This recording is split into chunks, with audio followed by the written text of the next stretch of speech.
Hello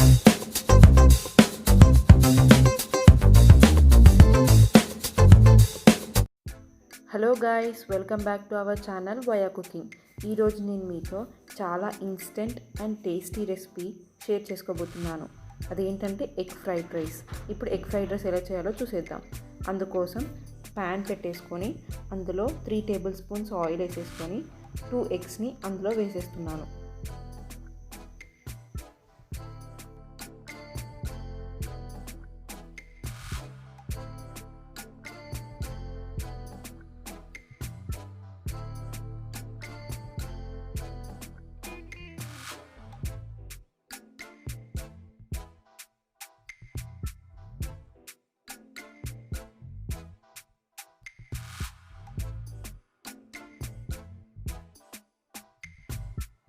ఇప్పుడు ఈ ఎగ్ని చిన్న చిన్నగా స్క్రాంబుల్ ఎగ్ చేసేసుకోవాలి. ఇలా ఈ ఎగ్ని ఒక 2 to 3 minutes స్టవ్ మీద కుక్ చేసుకుందాం.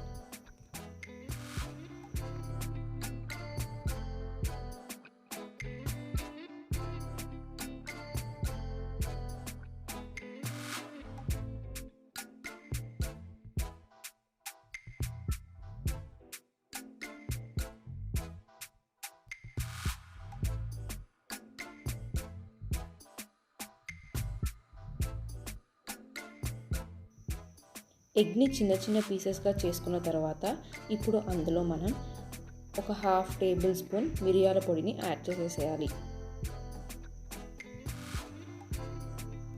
ఒకసారి బాగా కలుపుకున్న తర్వాత అందులో 1/2 టేబుల్ స్పూన్ ఉప్పును కూడా యాడ్ చేసేసుకోవాలి.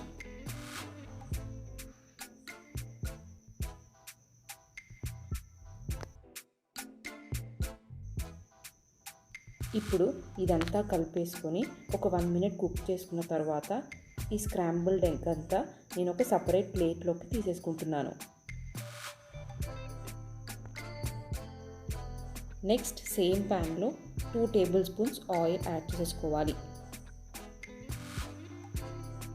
ఆయిల్ హీట్ అయిపోయే తర్వాత పచ్చిమిర్చిని కట్ చేసేసుకొని వేసేసుకోవాలి. తర్వాత ఒక ఎండుమిర్చిని కూడా చిన్న చిన్నగా కట్ చేసేసుకొని వేసేసుకోవాలి. ఇప్పుడు ఈ పచ్చిమిర్చి అండ్ ఎండుమిర్చి బాగా ఫ్రై అయిపోవాలి.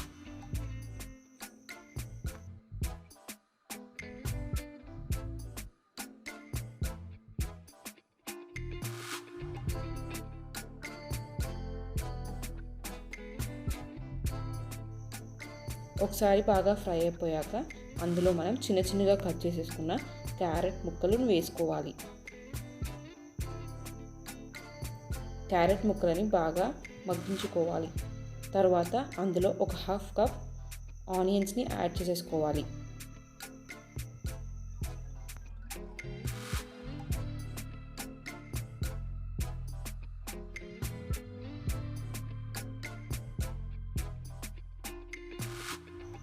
ఒక 2 minutes ఆనియన్స్ని కుక్ చేసేసుకున్న తర్వాత ఇప్పుడు అందులో 1/2 కప్ స్ప్రింగ్ ఆనియన్స్ని యాడ్ చేసేసుకోవాలి.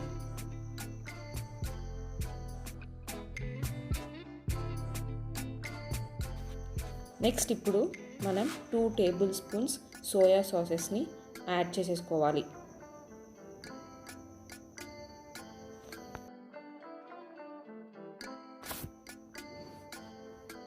సోయా సాస్ వేసుకోగానే ఒకసారి బాగా కలిపేసుకోవాలి.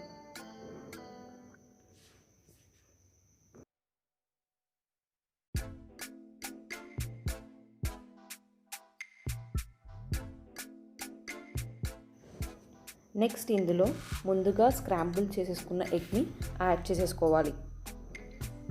ఒకసారి ఎగ్ యాడ్ చేసేసుకున్న తర్వాత సాస్ అంతా ఎగ్కి పట్టేసుకునేలాగా ఒకసారి బాగా కలిపేసుకోవాలి.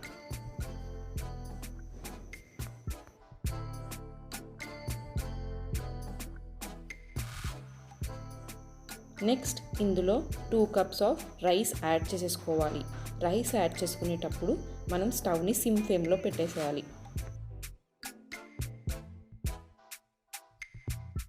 రైస్ యాడ్ చేసేసాక ఒకసారి బాగా కలిపేసుకోవాలి.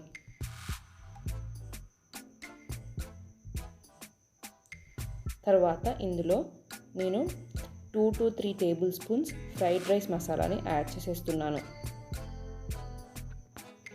తర్వాత ఒక half table spoon salt add చేసేసుకోవాలి. నెక్స్ట్ హాఫ్ టేబుల్ స్పూన్ మిరియాల పొడిని కూడా యాడ్ చేసేసుకోవాలి. ఇప్పుడు ఒక 5 to 6 మినిట్స్ ఇవన్నీ బాగా కలిసేలాగా కలిపేసుకోవాలి.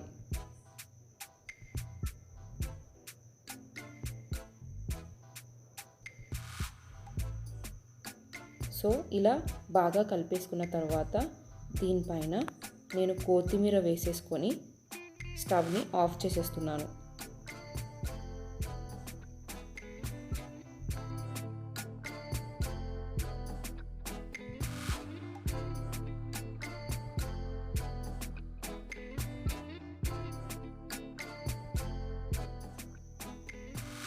ఇప్పుడు ఈ ఫ్రైడ్ రైస్ని నేను సర్వింగ్ ప్లేట్లోకి సర్వ్ చేసేసుకుంటున్నాను.